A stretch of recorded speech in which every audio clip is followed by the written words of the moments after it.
मेरे प्यारे हिंदी के प्रतियोगी अभ्यर्थियों, हिंदी वाग्धारा चैनल में आज आपका पुनः स्वागत है। एक नई श्रृंखला के प्रश्नों के साथ सारे प्रश्न परीक्षाओं में कहीं न कहीं पूछे गए हैं और आपके हिंदी की होने वाली परीक्षाओं में ज़रूर पूछे जाएंगे, जिसकी अनुभूति आपको स्वयं से हो रही होगी। तो आइए इस श्रृंखला के पहले प्रश्न की शुरुआत हम लोग करते हैं।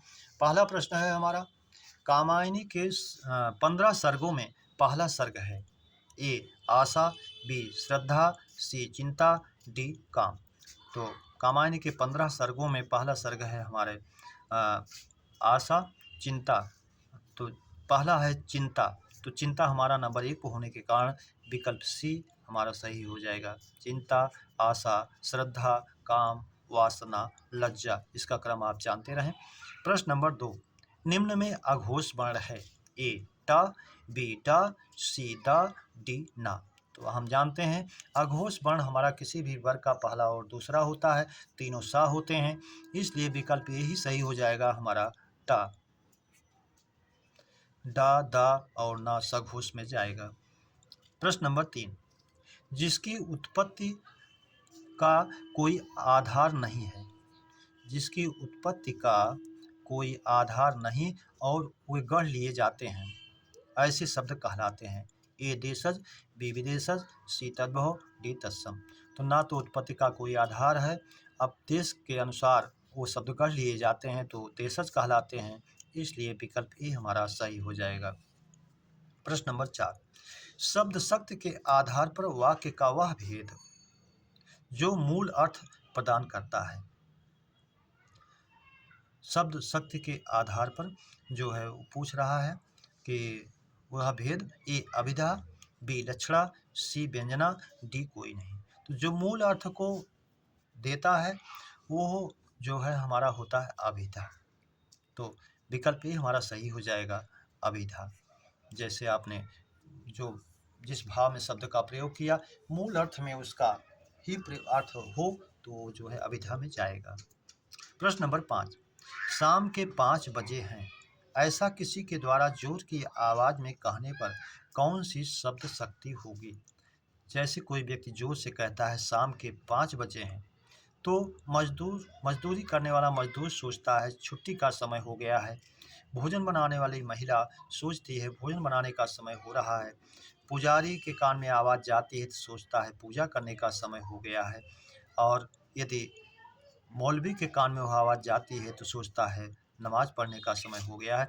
इस तरह से जिनके जिनके कामों में जाएगा उतने उतने अर्थ उसका लोग अपने हिसाब से निकालेंगे, वहाँ पर व्यंजना शब्द शक्ति होगी, इसलिए इसका हमारा विकल्प सी होगा, ना अभिधा न लक्षणा बल्कि व्यंजना में।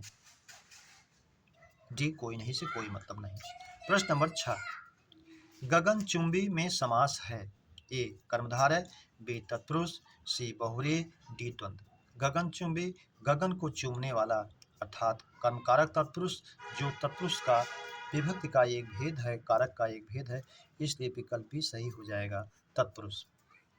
प्रश्न नंबर 7, स्वावलंबी में संधि है। ए यण स्वर संधि, बी दीर्घ स्वर संधि, सी वृद्धि स्वर संधि, डी अयादि स्वर संधि। तो स्व प्लस अवलंबी, अपने पर सहारित व्यक्ति, अपने का सहारा लेने वाला अर्थात स्वयं पर आश्रित, स्वावलंबी। तो जाएगा स्व प्लस अवलंबी, हमारा जाएगा दीर्घ स्वर संधि में आ ह्रस्व, वा का ह्रस्व, अवलंबी का ह्रस्व, दोनों मिलके दीर्घ हो गया, विकल्प भी हमारा सही हो जाएगा दीर्घ स्वर संधि। प्रश्न नंबर 8, नयन में प्रत्यय है। ए न, बी अन, सी यन, डी आ। तो नयन में आप जानते भी हैं ने प्लस अन नयन बनता है, इसलिए अन प्रत्यय होगा, विकल्प भी हमारा सही हो जाएगा अन। प्रश्न नंबर 9, तूड़ीर पर्याय है।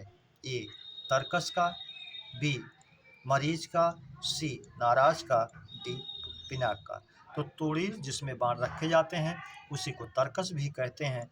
मरीच जो है किरण का है, नाराज जो है बाण का है, डी जो है धनुष का है, इसलिए तीनों नहीं होंगे, विकल्प ये सही हो जाएगा हमारा तर्कस।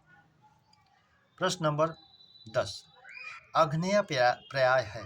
अग्नेय, ए धेनु का, बी धूसर का, सी खग का, डी अज का। तो अज का बकरा है, खग का पक्षी है, धूसर जो है गधे का पर्यायवाची है, धेन को गाय को अग्न्या न मानने योग्य कहा गया है, इसलिए विकल्प ये सही हो जाएगा अग्न्या। ये अग्न्या जो है गाय का पर्यायवाची है। प्रश्न नंबर 11, रोलंब पर्याय है ए षटपथ का, बी मधुप का, सी अली का, डी सभी का।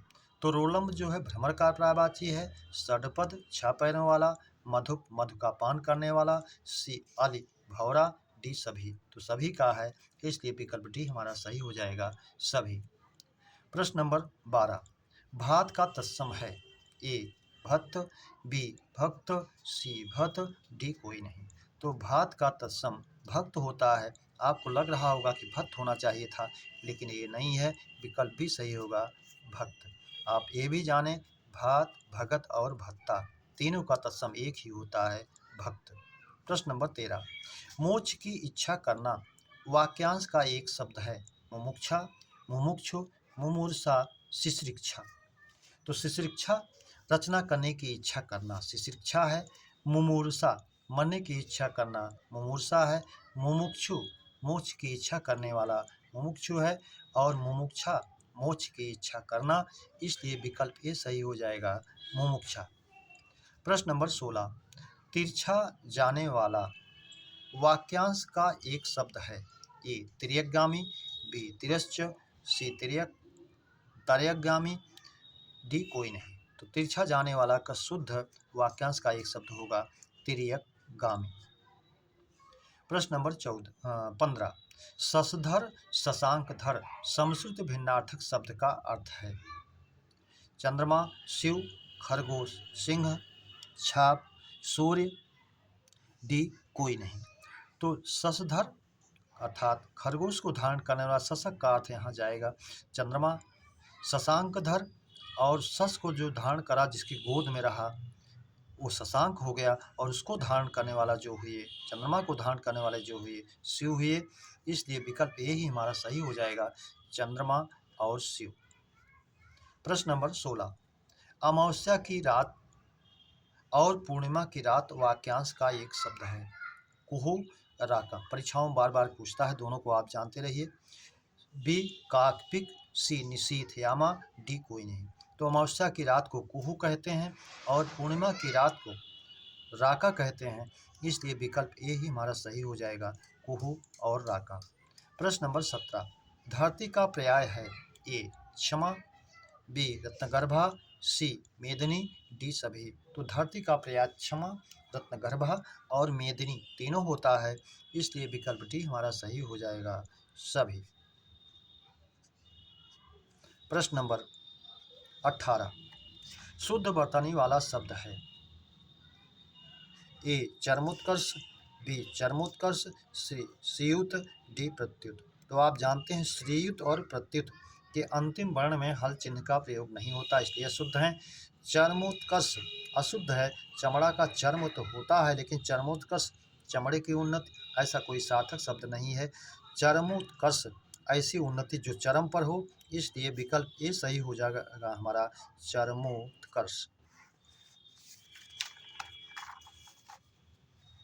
प्रश्न नंबर 19,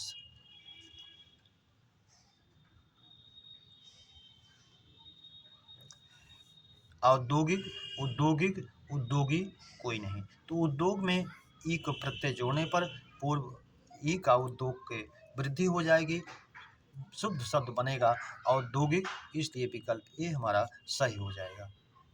प्रश्न नंबर 20, दंपति में या प्रत्यय का योग होने पर होगा ए दंपत्य, बी दाम्पत्य, सी दाम्पत्य, डी कोई नहीं। तो दंपत्ति में या प्रत्यय जोड़ने पर दाम्पत्य बनेगा, इसलिए विकल्प बी हमारा सही हो जाएगा। प्रश्न नंबर 21, अभिजात प्लस या रूप होगा, यानी अभिजात में या प्रत्यय जोड़ने पर उसका रूप बनेगा अभिजात्य, अभिजात्य, अभिजित्य, डी कोई नहीं। तो अभिजात में ई या प्रत्यय जोड़ने पर उसका शुद्ध रूप बनेगा अभिजात्य। प्रश्न नंबर 22, उपसर्ग विहीन शब्द है दुर्जन, इसमें है दुर उपसर्ग है, बी सुकर सु उपसर्ग है, सी विजन जन विजन जन रहित, इसमें बी उपसर्ग है। डी दुकान, ये उपसर्ग विहीन है, इसलिए विकल्प डी हमारा सही हो जाएगा, दुकान। प्रश्न नंबर 23, व्यक्ति में इक प्रत्यय का योग होने पर रूप होगा। ए वैयक्तिक, बी व्यक्तिक, सी व्यक्तव्य, व्यक्तय, डी कोई नहीं। तो व्यक्ति में एक प्रत्यय होने पर इसका शुद्ध रूप बनेगा वैयक्तिक, इसलिए विकल्प ए हमारा सही हो जाएगा। प्रश्न नंबर 24, शुद्धि उपास्य का संधि विच्छेद है। शुद्धि प्लस उपास्य, बी शुद्धि प्लस उपास्य, सी शुद्ध प्लस पास्य, डी कोई नहीं। तो यण स्वर संधि का यह उदाहरण है शुद्धि प्लस उपास्य, तो बनता है शुद्ध उपास्य, इसीलिए विकल्प ए हमारा सही हो जाएगा, यण स्वर संधि शुद्धि प्लस उपास्य। प्रश्न नंबर 25, क्षणदा पर्याय नहीं है। ए क्षण प्रभा, बी रजनी, सी रैन, डी यामा। तो क्षणदा क्षण भर के लिए सुकून देने वाली अर्थात वो रात को माना गया, तो रजनी भी है, रैन भी है, यामा भी है, लेकिन क्षण प्रभा क्षण भर में प्रभा करने वाली, प्रकाश करने वाली विद्युत बिजली ये नहीं है, इसलिए विकल्प ए हमारा सही हो जाएगा, जो नहीं है। प्रश्न नंबर 26, प्राची का विलोम है। ए प्रतीचि, बी उदीची, सी अवाची, डी कोई नहीं। तो प्राची पूरब को कहते हैं, प्रतीचि पश्चिम को कहते हैं, इसलिए विकल्प ए सही हो जाएगा। उदीची उत्तर को कहते हैं, इसका विलोम अवाची दक्षिण होता है, इसका भी जानते रहिए। प्रश्न नंबर 27, कौन सा शब्द स्त्रीलिंग और पुल्लिंग दोनों में प्रयुक्त होता है। ए हार, बी योजना, सी कार्य, डी कृपा। तो आप वाक्य बना के जान लेते हैं जेंडर की पहचान। कृपा होती है, कार्य किया जाता है, योजना बनाई जाती है, हार होती है और हार अच्छा है। जब क्रिया के रूप में पराजय में कर प्रयोग करेंगे, उसकी हार हो गई और उसका हार अच्छा है, हार माने गले का आभूषण, अच्छा हार है, तो पुल्लिंग में और स्त्रीलिंग दोनों में प्रयुक्त होता है, इसलिए विकल्प ए हमारा सही हो जाएगा, हार। प्रश्न नंबर 28, परा उपसर्ग युक्त शब्द है। ए परोपकार, बी प्रार्थी, सी पराधीन, डी पराजय। तो पर प्लस उपकार, परोपकार गुण स्वर संधि हो गई, पर उपसर्ग है। बी परार्थी, प्लस पर प्लस अर्थी दूसरों का हित चाहने वाला, पर उपसर्ग है और दीर्घ स्वर संधि हो गई। पराधीन, पर प्लस अधीन दूसरे के अधीन, दीर्घ स्वर संधि है, पर उपसर्ग है, नहीं है। डी पराजय, परा प्लस जय, इसलिए परा उपसर्ग यही है, इसमें पराजय में विकल्प डी हमारा सही हो जाएगा। प्रश्न नंबर 29, दूसरा विश्व हिंदी सम्मेलन कहाँ संपन्न हुआ। ए भारत, बी मॉरिशस, सी सूरीनाम, डी त्रिनिदाद। तो पहला विश्व हिंदी सम्मेलन भारत में हुआ था, दूसरा मॉरिशस में, तीसरा भारत, चौथा मॉरिशस, दूसरा पूछ रहा है, तो बी मॉरिशस सही हो जाएगा। प्रश्न नंबर 30, बिहारी हिंदी किस अपभ्रंश से निकली है। सौरसेनी, खस, ब्राचर, मागधी। तो आप जानते हैं हमारे अपभ्रंशों की संख्या 7 होती है, कभी कभी संख्या पूछता है। सौरसेनी पहला है, खस दूसरा है, ब्राचर तीसरा है, मागधी पैसाची चौथा है, चौथा है। इस तरह से क्रम से आप जानते भी रहें। और ये बिहारी हिंदी जो निकली है हमारी मागधी से निकली है, जिसमें उड़िया, असमिया, बंगला, बिहारी हिंदी आती है, तो बिहारी हिंदी हमारी मागधी से निकली है, इसलिए विकल्प डी हमारा सही हो जाएगा। प्रश्न नंबर 31, तुलसीदास कृति के कृतिकार हैं। सूर्यकांत त्रिपाठी निराला, तुलसीदास, जायसी, महादेवी वर्मा। तो तुलसीदास जो रचना है ये सूर्यकांत त्रिपाठी निराला जी की है, इसलिए विकल्प ए हमारा सही हो जाएगा, सूर्यकांत त्रिपाठी निराला। प्रश्न नंबर 32, बात जिसके विषय में की जाए वह पुरुष है। उत्तम पुरुष, मध्यम पुरुष, प्रथम पुरुष, डी कोई नहीं। तो आप जानते हैं बात को कहने वाला उत्तम पुरुष होता है, बात जिससे की जाए वो मध्यम पुरुष होता है, और बात जिसके विषय में की जाए वो प्रथम पुरुष होता है, इसलिए विकल्प सी हमारा सही हो जाएगा, प्रथम पुरुष। प्रश्न नंबर 33, गद्य पद्य मिश्रित काव्य है। ए चंपू, बी आर्ष काव्य, सी पुरा काव्य, डी मुक्तक काव्य। तो गद्य पद्य मिश्रित काव्य जो है चंपू काव्य होता है, इसलिए विकल्प ए हमारा सही हो जाएगा। अगला प्रश्न है हमारा 34। क्रांतिकारी कवि के नाम से जाने जाते हैं? ए सूर्यकांत त्रिपाठी निराला, बी केशवदास, सी प्रसाद, डी पंत। तो क्रांतिकारी कवि के नाम से जाने जाते हैं सूर्यकांत त्रिपाठी निराला जी, इसलिए विकल्प ये ही हमारा सही हो जाएगा, सूर्यकांत त्रिपाठी निराला। मेरे प्यारे बच्चों, इस श्रृंखला के प्रश्नों की चर्चा पर चर्चा हम लोगों ने किया। उम्मीद करता हूँ इस श्रृंखला के प्रश्न आपको बेहतर लगे हों, तो अपने मित्रों में सब्सक्राइब, लाइक और शेयर जरूर करें। इसी उम्मीद और अपेक्षा के साथ आप सभी को हृदय से धन्यवाद।